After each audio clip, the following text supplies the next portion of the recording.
नज़ारे हैं एक खूबसूरत और चहल पहल से भरे हुए पार्क के। दिल्ली के उपनगर नोएडा के हार्ट सेक्टर 50 में बने इस पार्क का नाम है मेघदूतम। जैसा कि नाम से ही पता चलता है, महाकवि कालिदास द्वारा रचित महाकाव्य मेघदूतम के ऊपर ही इस पार्क की थीम है। पार्क चारों ओर से अनेकों हाईटेक सोसाइटीज से घिरा हुआ है और शांत, सुरम्य और हरियाले घुमावदार रास्तों से ये लगभग 1.5 किलोमीटर में फैला हुआ है। जगह जगह पर छायादार और फूलदार वृक्ष हैं जो आपको असीम शांति प्रदान करते हैं। जरूरत की सभी सुविधाएं हैं यहाँ।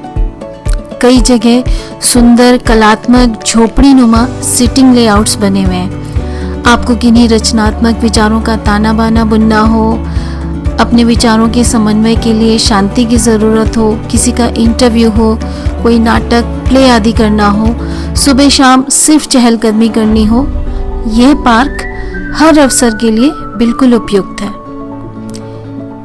यहाँ एक एम्फी थिएटर भी है जो किसी भी फंक्शन के समय बड़ी संख्या में कलाकारों और साथ ही दर्शकों को अपने अंदर आराम से समा सकता है। तड़के भोर से ही आपको यहाँ एक्सरसाइज, जॉगिंग, वॉकिंग, योग करते हुए हर आयु वर्ग के लोग दिखाई दे जाएंगे। इसकी खूबसूरती के चलते ही यहाँ अक्सर लोग पारिवारिक पिकनिक मनाने या फोटोशूट के लिए भी दूर दूर से आते हैं। पर इतने खूबसूरत पार्क में एक त्रुटि या दोष भी हमारी आंखों के सामने चमक जाता है। वो ये कि इस पार्क में यहाँ वहाँ कई जगहों पर बिखरे हुए चिप्स के खाली रैपर्स, प्लास्टिक बॉटल्स, डिस्पोजेबल धोने प्लेट्स, चटनियों के पैकेट्स या छोटे मोटे कचरे यहाँ अक्सर बिखरे दिख जाते हैं। पार्क के माथे पर लगा यह दोष सहज ही आपका ध्यान अपनी ओर आकर्षित कर लेता है। वो भी तब जबकि यहाँ थोड़ी थोड़ी दूर पर ही सुंदर डस्टबिन्स यानी कचरा डालने के बड़े बड़े डिब्बे बने हुए हैं। हमारा ध्यान आकर्षित किया एक सज्जन ने जो रोज सुबह अकेले ही पार्क के कोने कोने में जाकर अपनी एक खास तरह की छड़ी से उस बिखरे हुए कचरे को उठाते हैं और उसे कचरे के डिब्बों तक पहुंचाते हैं। ना किसी से कुछ कहना, ना कोई उम्मीद। ये क्या कर रहे हैं आप सर? क्या कर रहे हैं? आपको देख रही हूँ मैं इतनी देर से। पार्क में जो ट्रैश लोग छोड़ जाते हैं जी, उनको मैं इकट्ठा करके जो ट्रैश बॉक्सेस यहीं पे रखे हैं मगर वो लोग इस्तेमाल नहीं करते, उसमें डालता हूँ। काम आसान है मगर इससे करता इसे कोई नहीं है और ट्रैश काफ़ी छुट्टियों के बाद तो काफ़ी नज़र आता है। जैसे यहाँ बच्चों का ग्राउंड है, आज तो नहीं है मगर छुट्टी होंगी तो आप नोट करेंगे कि यहाँ पे काफ़ी रैपर्स, सेलोफीन, बॉटल्स, कोक बॉटल्स, पानी की बॉटल्स ये खूब नज़र आते हैं। तो ये आपने कैसे आपके स्टिक बहुत ज़रूरी थी क्योंकि हाथ से कूड़ा इकट्ठा करना थोड़ा मुश्किल होता है जी। स्टिक के होने से छोटा और बड़ा सब तरह का ट्रैश मेरे कंट्रोल में आ जाता है क्योंकि कंट्रोल में आ जाता है। सबसे ज़्यादा ट्रैश रैपर्स का होता है, नमकीन के और उसके। और दूसरा बड़ा जो है वो पान मसाला जो लोग खाते हैं उसका होता है जो बहुत छोटा होता है। तीसरा सेलोफीन और वाटर बॉटल्स और तरह तरह की बॉटल्स। तो इन तीनों को ये स्टिक कंट्रोल करके पकड़ के ट्रैश बॉक्सेस में डाल देती है। नैनीताल में इस स्टिक को मैंने खरीदा था जी, और मेरे सेवक ने इसके किनारे पे 2 तरफ से नुकीली कील लगवा ली है। अच्छा। एक तरफ की नोक इसके अंदर घुस गई है जी। और दूसरी तरफ की नोक कूड़ा उठाने के काम में मैं लेता हूँ। ये भी थोड़ा तो बहुत है बहुत सरल मगर बड़ी स्पेशलाइज्ड चीज है ये। इसके बिना तो बिल्कुल स्पेशलाइज्ड टूल हो गया।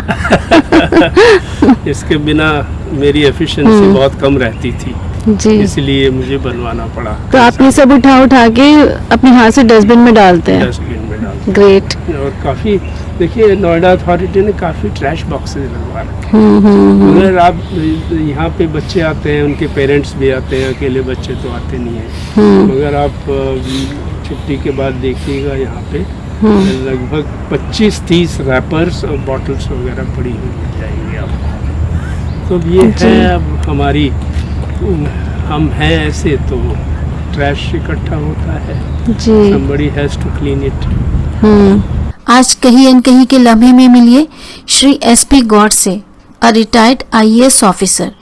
Mr. Gaur has retired as Chairman, Indian Water Lease Authority of India, Ministry of Shipping, and he also served as the Secretary UPSC to the Government of India. एक आम आदमी की कोशिश, समाज में कुछ अच्छा बदलाव लाने की छोटी सी शुरुआत। लम्हे आपको मिलवाता है ऐसे ही आम लोगों से, हमारे रियल हीरोज से। आपका लम्हे में बहुत स्वागत है और थैंक यू सो मच कि आपने हमारा इनविटेशन एक्सेप्ट किया और आप यहाँ पर आए हैं और हमें अपने किस्से बताएंगे। मैंने मेघदूतम पार्क में सर को अक्सर देखा है सुबह कि ये वहाँ पर वॉक करते हुए अपनी स्पेशल स्टिक से वहाँ पड़े हुए ट्रैश को उठा रहे होते हैं खुद और जा कर के वहाँ बने हुए डस्टबिन्स में पहुँचा रहे होते हैं। So this was the thing which attracted मी और इसीलिए मैंने सर को रिक्वेस्ट किया हमें इंटरव्यू देने के लिए। आइए हम लम्हे में सर से बात करते हैं। सर, ये इतना डिफ़िकल्ट काम आपने कैसे सोचा और कैसे शुरुआत करी इसकी? देखिए, मैं आम्रपाली ईडन पार्क में रहता हूँ, वहाँ लगभग 9 साल से रह रहा हूँ और उसके बाद से मैं रेगुलरली मेघदूतम पार्क में घूमने आया करता था।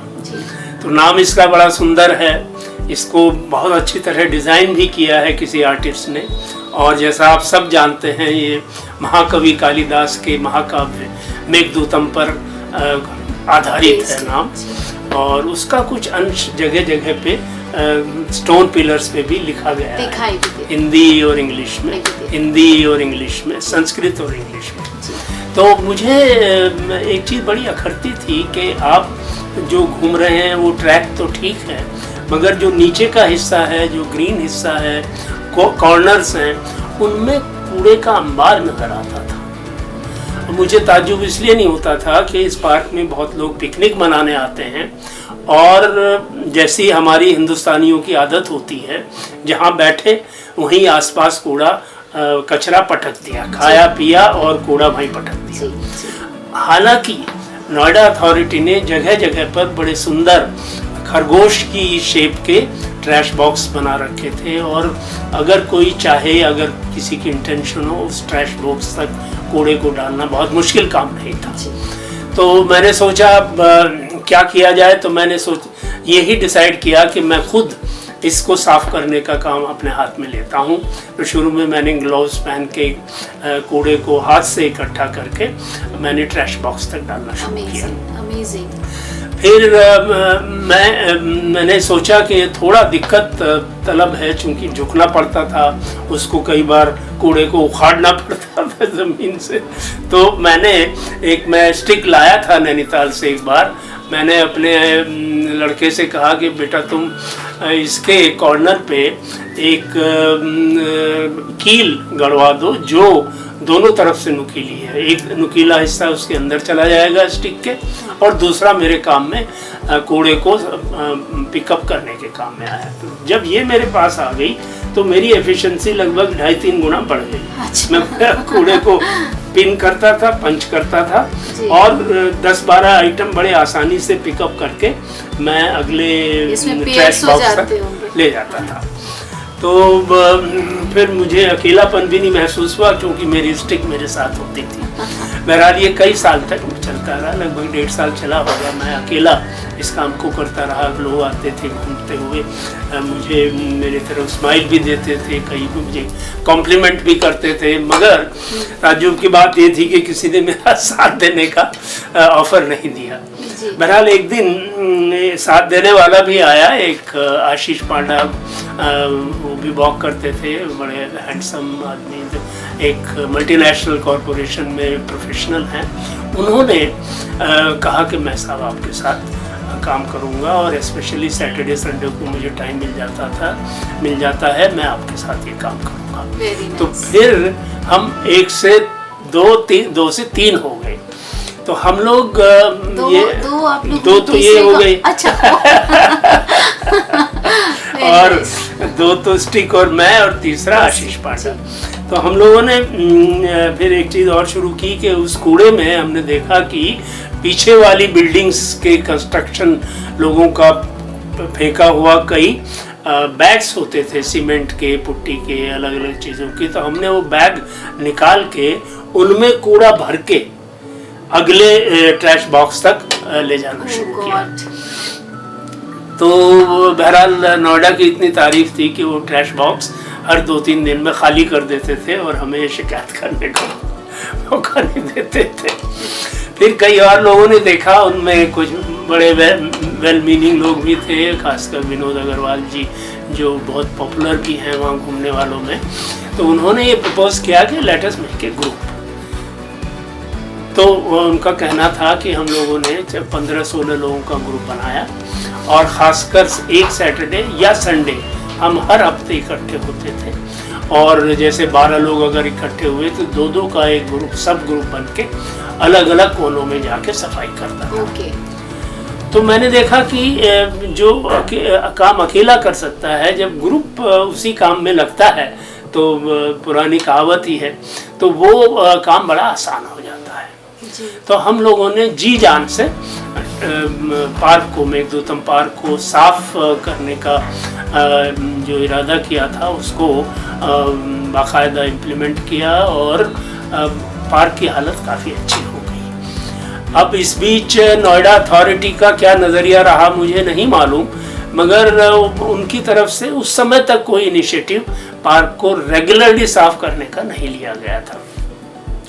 उसके बाद कुछ दिनों बाद कोविड की वजह से बिल्कुल शांत रहा, घूमने वाले भी कम रहे, फिर घूमने वाले सावधान भी होते थे, कूड़े को हाथ लगाने में भी संकोच करते थे।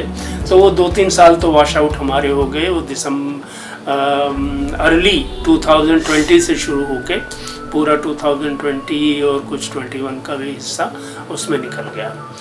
उसके बाद फिर मेरी ये यात्रा शुरू हुई तो मैंने देखा कि नोएडा अथॉरिटी ने, उस समय तक शायद सीईओ भी नई ऋतु महेश्वरी आ गई थी, नोएडा अथॉरिटी ने भी किसी को कॉन्ट्रैक्ट देके पार्क को साफ करने का जिम्मा सौंप दिया है। तो पार्क अब काफ़ी साफ नज़र आने लगा था। फिर भी मैं अभी तक ये पाता हूँ कि अगर कोई छुट्टी हो, संडे हो, ईद हो, दिवाली हो, कुछ हो, बीच में लोग जो आते हैं पिकनिक वाले, उनकी ये मेहरबानी होती है पार्क में कि वो खा पी के कूड़ा अभी भी डंप कर जाते हैं।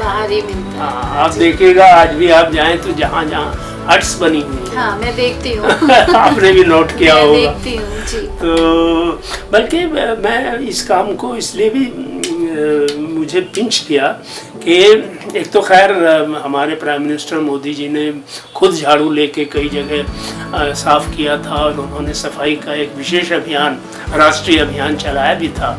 एक वो वजह थी। दूसरे एक भारतीय मूल के, भारतीय वंशज से मैं बात कर रहा था जो लंदन में रहती है। तो मैं कमिश्नर आगरा भी रहा हूँ और उनके सामने मैंने अपनी जैसे आदमी की आदत होती है जो काम करता है उसकी तारीफ करते हुए मैंने कहा कि मैं पूरे भारत में पहला ऑफिसर था जिसने विदेशियों पर मॉन्यूमेंट्स के लिए $1 का टिकट लगाया। तो मैं आगरा में था, ताजमहल के लिए और लाल किले के लिए हमने आगरा किले के लिए हमने एक मिला जुला $15 का टिकट लगाया था। उस पे जो ट्रैवल एजेंसी है उन्होंने बड़ा शोर मचाया, मगर वो $1 टिकट एक परमानेंट फीचर हो गया। उससे जो आगरा डेवलपमेंट अथॉरिटी थी उससे उसको कुछ आमदनी भी हुई और मैंने देखा आर्कियोलॉजिकल सर्वे जिनके मॉन्यूमेंट्स पूरे हिंदुस्तान में फैले हुए हैं उन्होंने भी विदेशियों पर $1 टिकट लगाना शुरू किया। मेरा लॉजिक ये था, मेरा आधार ये था कि जब हम विदेश में जाते हैं, लंदन में ही जाएंगे हम, तो एक दो म्यूजियम को छोड़ के हमें इतना भारी टिकट देना पड़ता है कि किसी का 10 पाउंड, किसी का 15 पाउंड, किसी का 5 पाउंड, के हमारे लिए वो बहुत मायने रखता है और महंगा पड़ता है। तो वो सुनती रही, हाँ हाँ स्माइल देती रही मैडम। तो फिर उन्होंने कहा कि आपने कुछ आगरा की सफाई के लिए भी किया। तो वहाँ मेरा वीक पॉइंट था। आगरा की सफाई वास्तव में हमने सड़कें वहाँ बनवाई और सड़कों की वजह से हाईवे से ताजमहल तक पहुँच जाना बड़ा आसान भी हो गया। और मगर जहाँ तक सफाई का ताल्लुक था, वो हमने देखा कि सिविलियन जो हैं और जो पर्यटक भी हैं, उनमें भी बहुत से लोग जो कूड़ा फेंकने की उनकी आदत है और जो इंस्टिंक्ट है उसको कंट्रोल करना बड़ा मुश्किल है। तो हमने जितने भी मेजर लिए सफाई इंश्योर करने के ताजमहल में और उसके आसपास, वो पूरी तरह कामयाब नहीं हुए। तो मुझे एक तरह से बड़ी ग्लानि हुई और मुझे शर्म भी आई उनके सामने कि एक तरफ तो मैं अपनी तारीफ़ किए नहीं थकता कि पूरे हिंदुस्तान में मैंने डॉलर टिकट लगाया और उससे हिंदुस्तान को बहुत आमदनी हो रही है। दूसरी तरफ हम वही हालत मैंने इस पार्क में भी देखी और मैं समझता हूँ वो हालत सभी पार्कों में हो। तो मेरा तो यही कहना है कि जो आदमी जहाँ भी घूमने जाता हो या जहाँ भी जाता हो, वहाँ नंबर 1 वो कूड़ा कम से कम क्रिएट करे। कुछ लोगों को मैंने देखा है कि कोई चीज़ वो इस्तेमाल करेंगे तो उनका रैपर अपनी जेब में डाल देंगे। तो कितनी वो सेफ और कितनी साफ आदत है कि कूड़ा अपनी जेब में डाल लिया, घर आए और ट्रैश बॉक्स में डाल दिया। दूसरे, नोएडा अथॉरिटी से मेरी अपील ये है कि जो पेट्स को आने की उन्होंने अनुमति दे रखी है या बैन होने के बाद भी वो पार्क में घुसाते हैं, उनको एक वास्तव में पेट्स को वहाँ बैन कर देना चाहिए। पेट्स मतलब लोग लेकर आते हैं, खुद घूमते हैं, पेट्स को भी घुमाते हैं, अच्छी बात है, मगर इस पार्क में पेट्स को संभालना बड़ा मुश्किल हो जाता है। वो सुसु भी करेंगे, पू भी करेंगे, तो अब हम और आप कूड़ा तो उठा लेंगे मगर उसका निदान कैसे कर पाएंगे। मुझे लगता है कि पेट्स का तो वहाँ पे बैन लगना ही चाहिए। और लोधी गार्डन है दिल्ली में, वहाँ भी पेट्स बैंड हैं। तो यहाँ पे देशी और जंगली कुत्ते तो घूमते रहते हैं, मगर जंगली कुत्ते में और पेट्स में तो फ़र्क होना चाहिए। पेट्स कंट्रोल में होते हैं, उनको आप बैन करेंगे तो आप उनको रोक सकते हैं। जंगली कुत्तों को तो आप चाहते हुए भी नहीं रोक पाएंगे, मगर जंगली कुत्ते 2-3 होते हैं, पेट्स भारी संख्या में आते हैं। तो ये मैं उनसे कहूँगा। दूसरे, नोएडा का जो वर्तमान प्रशासन है वो मेरे ख्याल में काफ़ी इस मामले में कॉन्शियस भी है। उन्होंने किसी कंपनी को नोएडा इसको मेघदूतम पार्क को साफ रखने का ज़रूर कॉन्ट्रैक्ट दिया होगा, क्योंकि अब काफ़ी कम कूड़ा नज़र आता है। बाकी पार्क्स को भी शायद वो इसी तरह साफ करा रहे होंगे। जी बिल्कुल सर। वैसे फिर आपका डेली शेड्यूल क्या रहता है? डेली शेड्यूल मेरा पढ़ने लिखने का ही रहता है। मैं कई इंस्टीट्यूशन हैं जो मुझे आईएएस के कैंडिडेट्स के, कई इंस्टीट्यूट्स हैं जो आईएएस ऑफिसर कैंडिडेट्स मेंस पार कर लेते हैं, तो वो मुझे मॉक इंटरव्यूज़ के लिए, कैंडिडेट्स मॉक इंटरव्यूज़ के लिए बुलाते हैं कि ये वो कैंडिडेट्स हैं जिन्होंने प्रिलिमिनरी पास कर लिया है, जिन्होंने मेंस पास कर लिया है और इंटरव्यू की तैयारी कर रहे हैं। तो उनका इंटरव्यू लेना या उनको हेल्प करने के लिए आपको बहुत मेहनत करके आपको बहुत अध्ययन करना पड़ता है। तो मेरी कुछ फिज़िक्स की, मैथमेटिक्स की कुछ बैकग्राउंड रही है। मैंने एटॉमिक एनर्जी में भी काम किया है। फिजिसिस्ट। हाँ, मैंने काम किया है एटॉमिक एनर्जी में। तो उसका लेटेस्ट समझना पड़ता है एटॉमिक थ्योरीज में।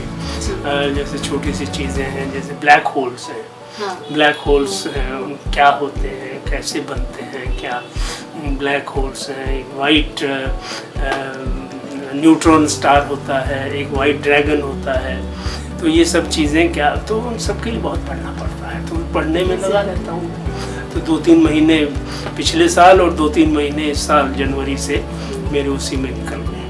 That used to keep me very very very busy. I can understand. फिर इंटरनेशनल रिलेशंस का मैं कुछ चाइना पे मैं कुछ वो कर रहा हूँ स्पेशलाइज, तो चाइना के ऊपर बहुत पढ़ने में आता है आजकल। He has worked at the highest positions to the government of India and different state governments.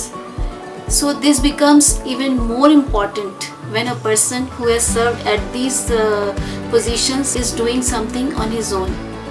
दोस्तों, this is high time that we wake up. उम्मीद है सर के काम को देखकर, सर की बातें सुनकर हम अपनी नींद से जाग जाएंगे। अब हम भी स्वयं को कचरा इधर उधर फैलाने से रोकेंगे और दूसरों को भी रोकेंगे और उन्हें गाइड करेंगे कि आगे कहीं डस्टबिन बना हुआ है उसमें ही डालें। इस तरह से हम अपने शहर को तो साफ रखने में मदद करेंगे ही, इवेंचुअली हम अपने देश को भी नीट एंड क्लीन रखने में सहयोग करेंगे। धन्यवाद। Thank you very much.